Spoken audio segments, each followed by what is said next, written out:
Hello, students. Welcome back to Jason Masters. And today we are here with discussing your life processes. That is, आपके biology का very first chapter. That is life processes. So हम सबसे पहला chapter आपके biology का life process discuss करने वाले हैं हमने. We'll divide this chapter in two, three parts. ठीक है. आज के session में हम सबसे पहला topic discuss करेंगे. That is about nutrition. अब basic concept before starting, make sure to like this video, share with your friends and subscribe करो channel को right away. Now, before starting, let us give a quick introduction to the chapter. ठीक है, chapter को एक उसका quick introduction कर लेते हैं. ठीक है, अब देखो, when I talk about the chapter life processes, ठीक है, you can understand by the name only कि हम लोग ऐसे कुछ processes के बारे में बात करेंगे which help us in our day-to-day living. And you're absolutely right. इस chapter में we are going to discuss about some major topics. First one is nutrition. Nutrition के अंदर ही हम बात करेंगे digestion की. उसके बाद फूड डाइजेस्ट होके उसमें से एनर्जी कैसे मिलती है that will discuss in respiration. उसके बाद आगे फूड मिनरल्स ब्लड में कैसे जाते हैं that will discuss in transportation. And at the end जो अनडाइजेस्टेड और वेस्ट बचे how do they get outside the body that is excretion. These topics, ये 5 टॉपिक्स हम इस चैप्टर में पढ़ने वाले हैं. न्यूट्रिशन एंड डाइजेशन हम आज के सेशन में करेंगे, respiration in next and then transportation in excretion. So ये पूरा आपका चैप्टर का लेआउट है. इजी चैप्टर है, लाइक लेंथी है of course, and scoring chapter है. इजी इजी चीजें आपको याद रखने निकल स्कोर. ठीक है. So let us start with life processes part 1 with starting with a very basic definition. अब हम पढ़ रहे हैं life processes. But the question comes कि क्या लाइफ प्रोसेसेस क्या होते हैं. So the processes that are necessary for an organism to stay alive are called life processes. Life processes are such type of processes या activities जो हमारी body में होते हैं through which हम लोग alive रह सकते हैं, right? For example, nutrition, respiration, movement, digestion, metabolism, all of these are life processes. Now, one question is a very important and asked question. That is about reproduction. Reproduction. What about it? The answer to this is no. Reproduction is not a lifestyle because if a new offspring, अगर reproduction नहीं भी होता, then also human is very healthily alive. So reproduction को एक life process नहीं माना जाता. Okay. So as I said, 5 topics में डिवाइडेड है चैप्टर. तो पहले हम स्टार्ट करते हैं with the topic of nutrition. ठीक है, sit back relax and listen to what we are discussing here. Now nutrition, again definition is the process by which living organisms receive and utilize the food materials necessary for the survival, growth, repair of worn out tissues is called nutrition. अब ये सारे पूरा chapter में जो जो contents है ना ये already studied in 6th grade, 7th grade, 8th grade. बस उसमें से थोड़ा थोड़ा और ऐड कर दिया. Do you remember nutrition in plants and nutrition in animals in grade 7? It is same things, only just few more things are added. So, when we talk about nutrition, उसका मतलब होता है कि जब हम खाना खाते हैं, why do we eat food? To produce energy. ठीक है, और एनर्जी से क्या होगा हमारे सर्वाइवल के लिए, हमारे प्रॉपर ग्रोथ के लिए, और रिपेयर जो टिश्यूज फट गए खराब हो गए उनको रिपेयर करने के लिए न्यूट्रिशन होता है. Correct. In biotic organisms, living organisms, nutrition दो parts में divide होता है. First one is known as the autotrophic nutrition and second one is known as the heterotrophic nutrition. Autotrophic, auto means self independent है वो. ठीक है, independent है, उनको किसी और का dependence नहीं है. They can make their own food. ठीक है, and there are very few autotrophs in the world. The best example is plants. So, plants are known as autotrophs, hence because they can prepare their own food. And heterotroph की बात करें तो उनके opposite होते हैं, they can not make their own food, और किस पे डिपेंड होते हैं फिर, they are directly or indirectly dependent on autotrophs only. जैसे we humans are also heterotroph only. Why? Because हम plants के ऊपर dependent है. अभी you can say that I am non-vegetarian. How am I dependent? Because non-vegetarian में जो animal, let's say कोई भी, let's say chicken. What does chicken eat? They eat plants only, ना plant products ही तो खाते हैं. So all heterotrophic organisms are indirectly uh, dependent on autotrophs. अब three types of heterotrophic nutrition are there: holozoic, saprophytic, and parasitic. ठीक है? Now, as I said, green plants are an example of autotrophic. Then holozoic nutrition, we can say humans, and also advanced example लिख देते हैं हम यहाँ पे amoeba. Next parasitic के लिए राउंड वर्म हो गया, लीचेस हो गए, मॉस्किटोज हो गए. सैप्रोफाइटिक के लिए fungi is the best example, mushrooms. Right? So इनके डेफिनेशन देखते हैं. First one is the saprophytic nutrition. Saprophytic means that when an organism obtains its food from dead and decaying matter, the things जो dead हो जाती है, उसमें वो खराब होने लग जाती है, their organisms find their food source. उसको हम बोलते हैं saprophytic. For example, fungi. Even we can say about mushrooms. Okay, you might have seen कि अगर आप अपने घर पे भी you can see this.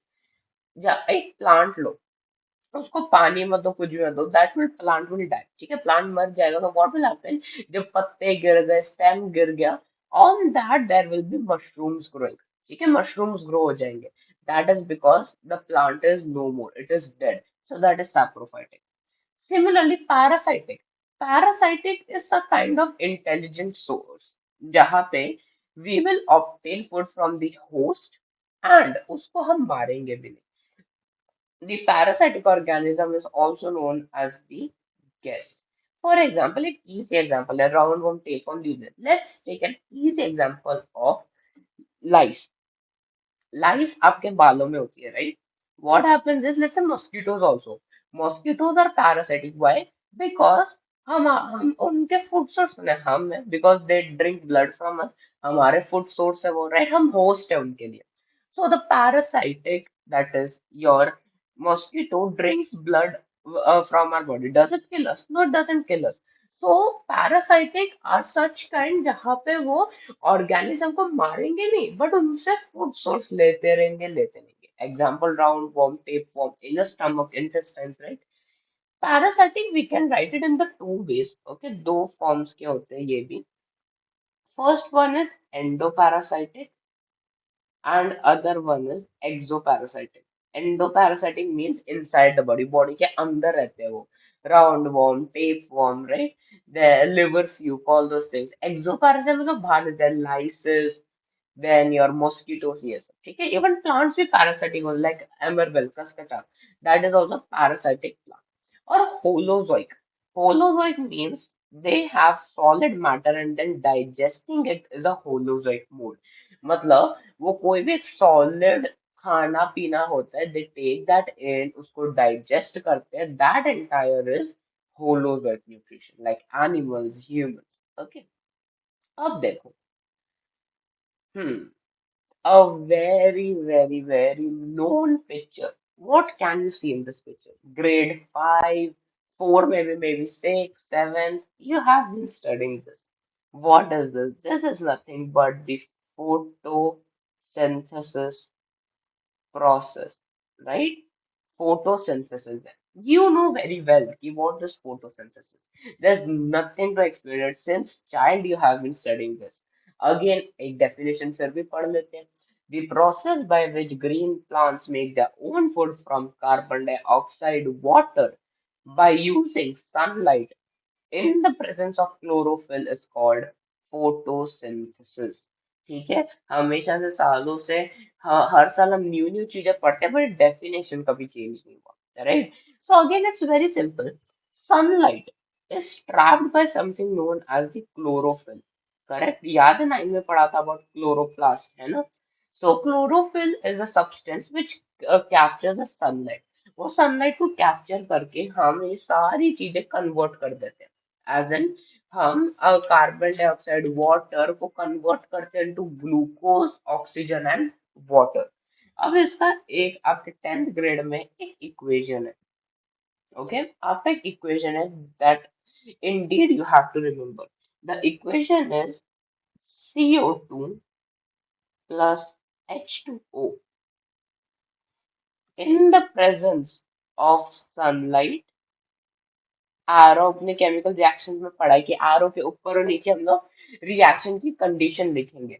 Sunlight and chlorophyll क्या देता है हमको? It gives us C6H12O6 plus O2 plus H2O।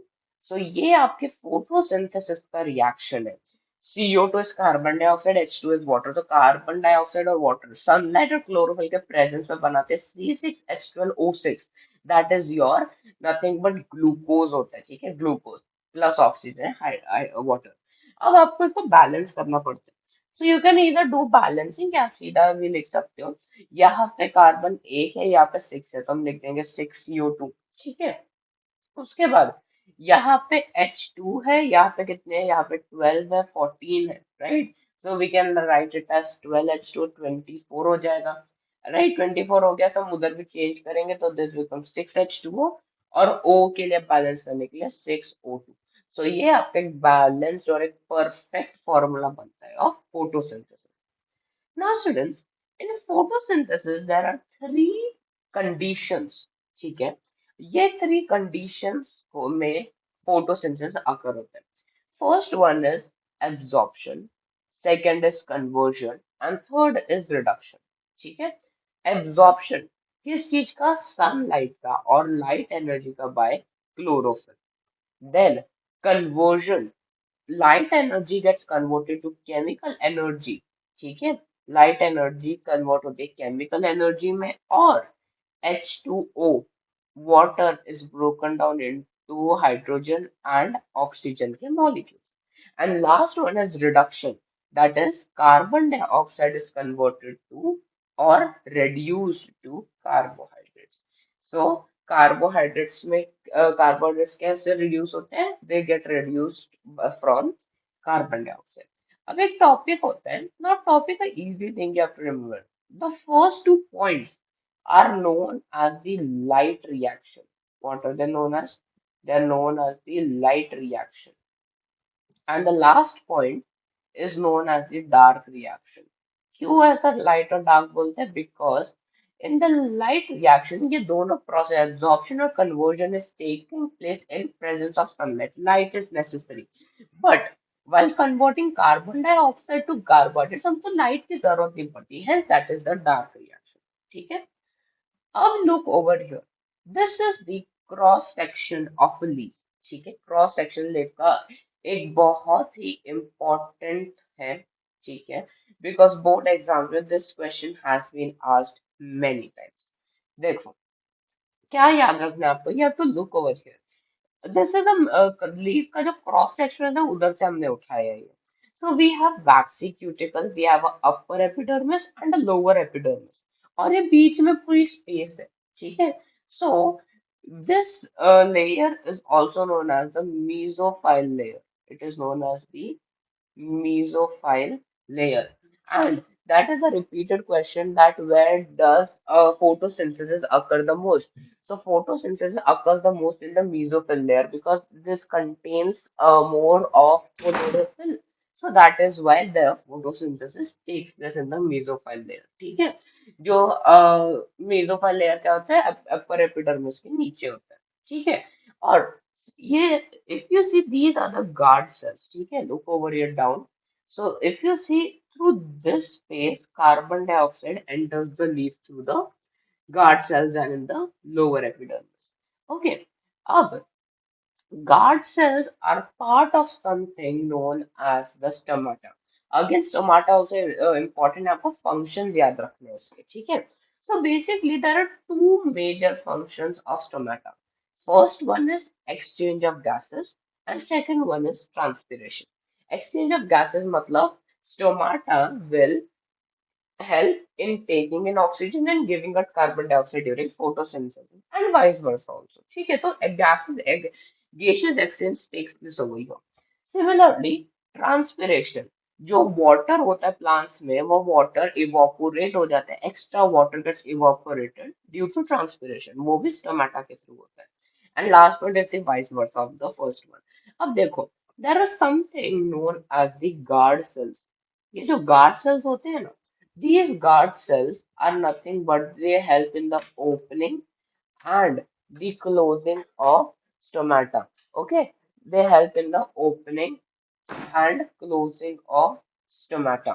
मतलब जब guard cells में water concentration बढ़ जाता है so they open और जब water concentration कम हो जाता है so they what happen during the daytime if guard cells जो swell हो जाते हैं तो वो पोर को stomatal pore को ओपन कर देते हैं जब नहीं होता पानी तो वो बंद कर देते हैं ओके अब हम आते हैं हमारे हेट्रोट्रॉपिक न्यूट्रिशन पे वापस हमने प्लांट्स का पढ़ लिया कैसे होता है तो फोटोसिंथेसिस होता है ठीक है अब हम आते हैं हमारे हेट्रोट्रॉपिक न्यूट्रिशन पर we know that there are organisms like humans animals who break down food outside the body sorry inside the body and absorb it but there are organisms जो बाहर भी break down करते हैं like fungi bread molds yeast and mushrooms ये सब बाहर तोड़ते हैं और अंदर लेते हैं the example is of amoeba also amoeba takes its food through the process of phagocytosis repeated question है phagocytosis मतलब वो अमीबा के पास एक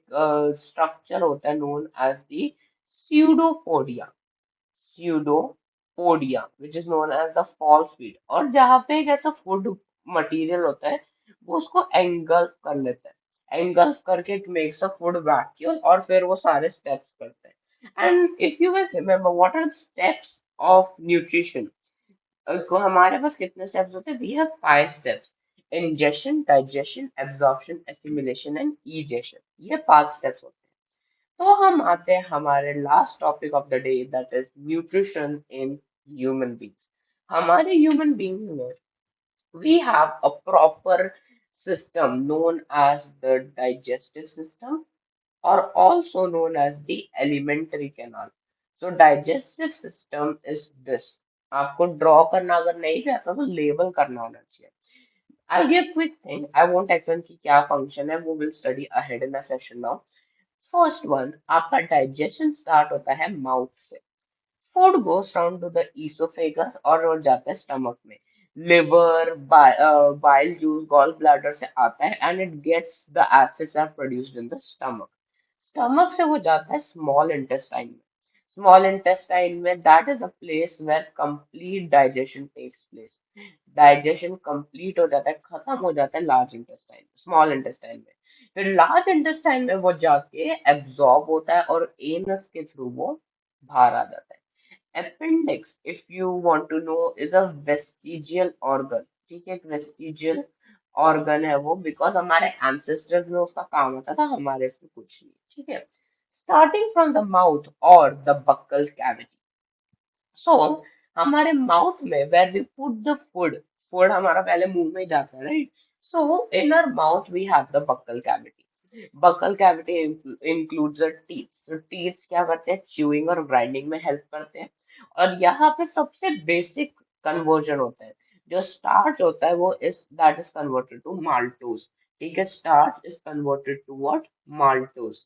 सो स्टार्च जो होता है इन द माउथ जब हम उसको च्यू च्यू च्यू करते हैं तो वो किस में कन्वर्ट होता है माल्टोज जो एक सिंपल शुगर होता है ठीक है next movement of tongue turns food into mass or substance called the bolus. So हमारा टंग जो मसल होता है वो ऐसे च्यू च्यू इधर उधर म्यूकस सेक्रेट करके बोलस बन जाता है जो ईसोफेगस में जाता है तो डाइजेशन सबसे पहले माउथ में स्टार्ट होता है there is one enzyme that is salivary amylase which helps in the action of starch.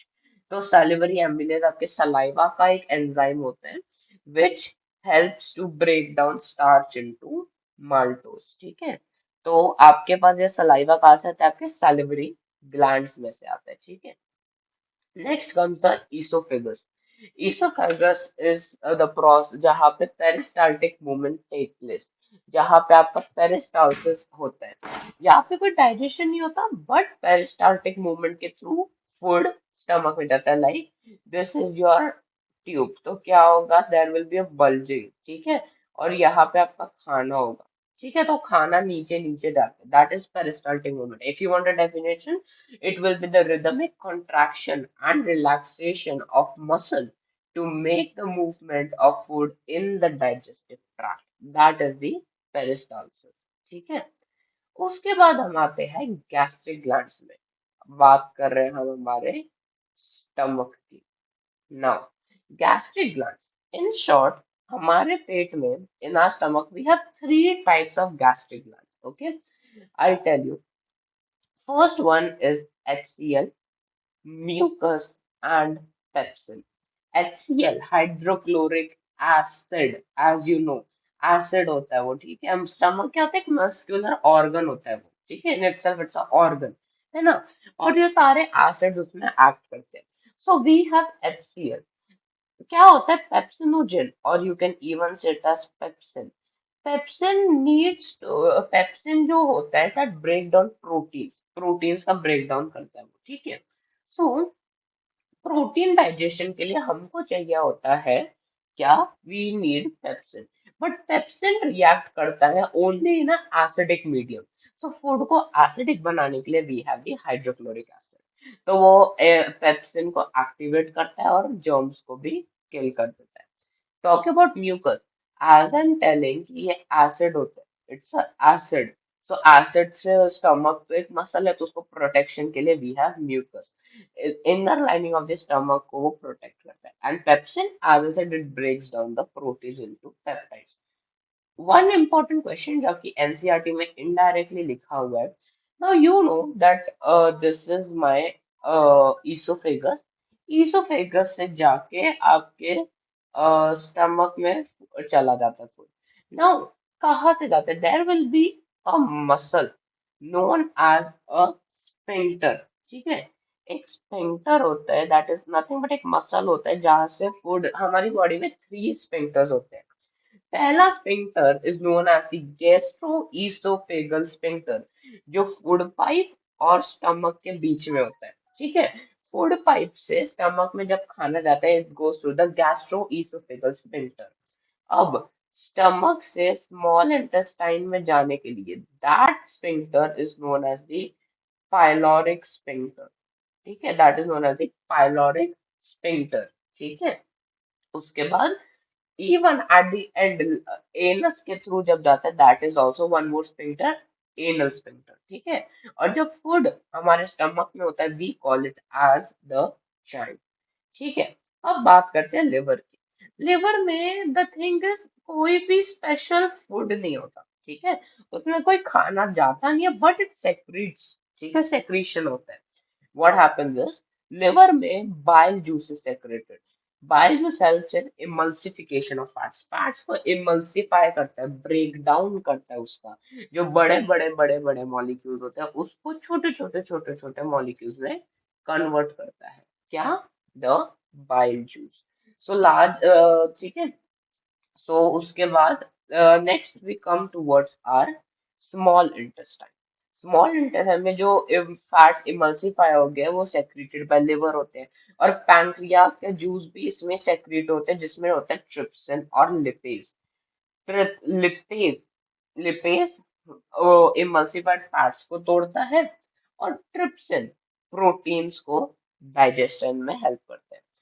Small intestine के भी थ्री पार्ट्स होते हैं, colon, colon A, we have the duodenum, jejunum and ileum.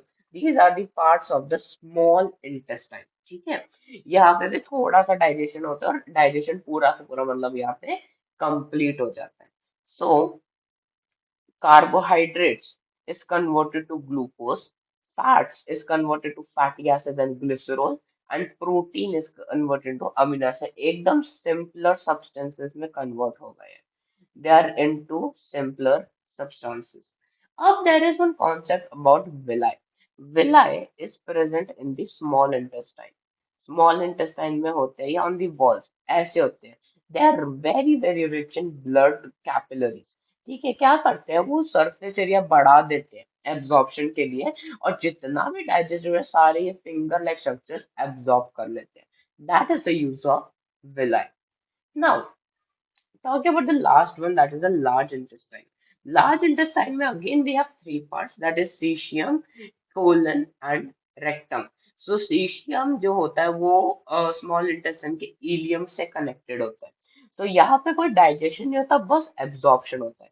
जो water है सारा का सारा पानी एब्जॉर्ब हो जाता है, और जो बचा हुआ हार्ड अनडाइजेस्टेड फूड होता है that comes out through in the form of faeces. ठीक है. और एनस के थ्रू वो बाहर आ जाता है. कैसे आता है? Through the anal sphincter. Okay, anal sphincter के थ्रू वो बाहर आ जाता है.